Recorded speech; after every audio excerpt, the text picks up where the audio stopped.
Imagine inheriting a throne, not at the height of its power, but at the very moment of its collapse. This was the fate of Mehmed VI, also known as Vahideddin, the last sultan of the once mighty Ottoman Empire. His story isn't one of glorious conquest or golden ages. It's a somber tale of a man who presided over the final, turbulent chapter of a 600-year-old dynasty. Today we're diving deep into the life and reign of the Sultan who watched his empire crumble before his very eyes. Let's set the scene. The year is 1918. World War I has just ravaged Europe and the Middle East, and the Ottoman Empire, having sided with the Central Powers, is on the losing side. The empire is exhausted, its armies are defeated, and its capital, the legendary city of Istanbul, is under the occupation of Allied forces. It is in this climate of despair and humiliation that Mehmed VI ascends to the throne. He wasn't the first choice, or even the second. He was the younger half-brother of the previous Sultan, Mehmed V, and had spent most of his life in the gilded cage of an Ottoman prince, far from the centers of power. Now, at the age of 57, he was thrust into the most impossible situation any Ottoman Sultan had ever faced. From the moment he took the throne, Mehmed VI was a ruler in name only. His authority barely extended beyond the walls of his palace in Istanbul. British, French, and Italian warships anchored in the Bosphorus were a constant reminder of who was truly in charge. The once vast Ottoman territories were being carved up.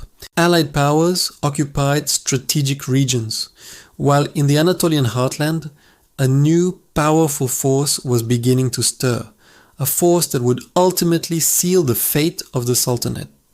This was the Turkish national movement, and its leader was a brilliant and determined general named Mustafa Kemal Pasha. Mehmed VI found himself caught between a rock and a hard place. On one side, he had the victorious Allied powers, who were dictating harsh peace terms. He tried to play a diplomatic game, hoping to salvage something of the empire, perhaps even the caliphate and the dynasty itself, by cooperating with them.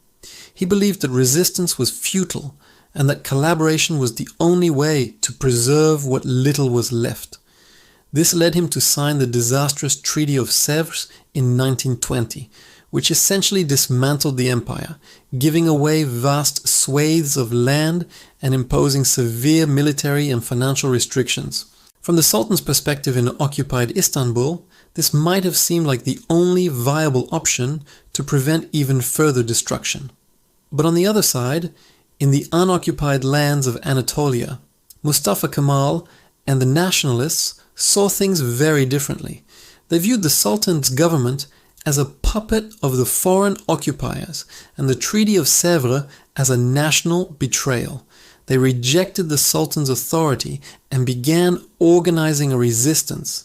They established a rival government in Ankara, the Grand National Assembly, and started to fight for a new, independent and sovereign Turkish state, free from both foreign control and the old imperial system.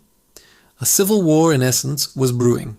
The Sultan's government in Istanbul declared Mustafa Kemal and his followers rebels, while the nationalists in Ankara declared the Sultan's government illegitimate. As the Turkish War of Independence raged on, it became increasingly clear who held the real power. The nationalist forces, under Mustafa Kemal's leadership, won a series of stunning victories against invading Greek armies who were encouraged by the Allies. These victories electrified the Turkish people and solidified the authority of the Ankara government.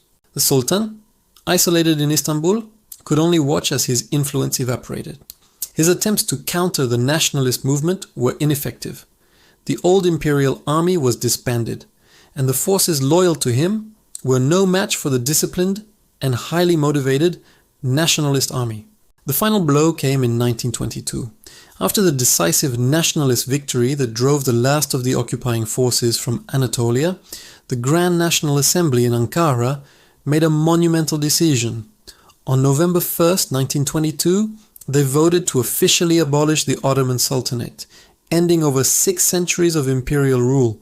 Just like that, the institution that had once stretched from Vienna to the Persian Gulf was gone. Mehmed VI was no longer a sultan. He was now simply Vahideddin, a private citizen in a city that was no longer his capital.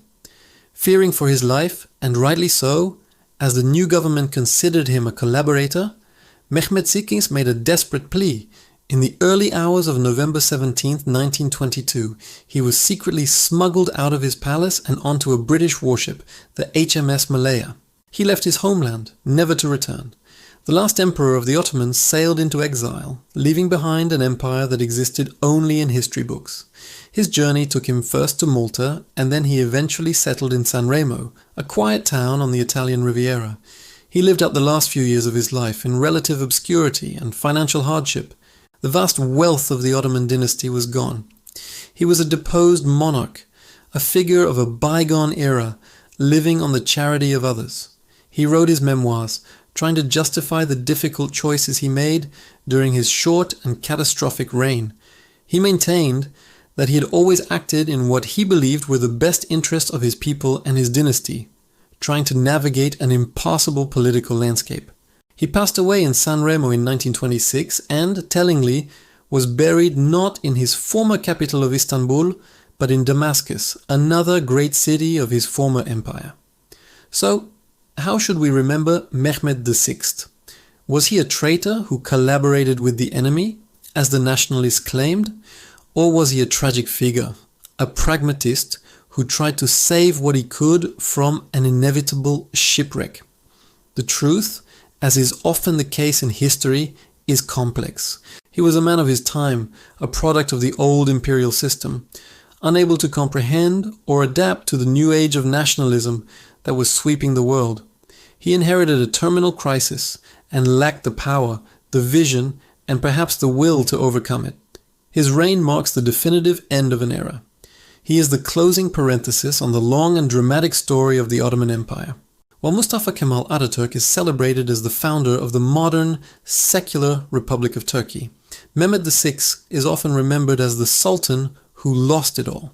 His story serves as a powerful reminder of how quickly even the greatest empires can fall, and how individuals, even those born to absolute power, can be swept away by the unstoppable tides of history. He was the last shadow of a once great power, a final, fading echo of the House of Osman. Thank you so much for joining me on this journey into the final days of the Ottoman Empire.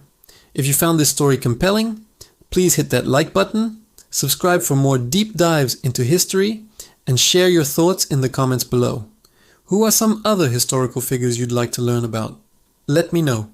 Until next time, stay curious.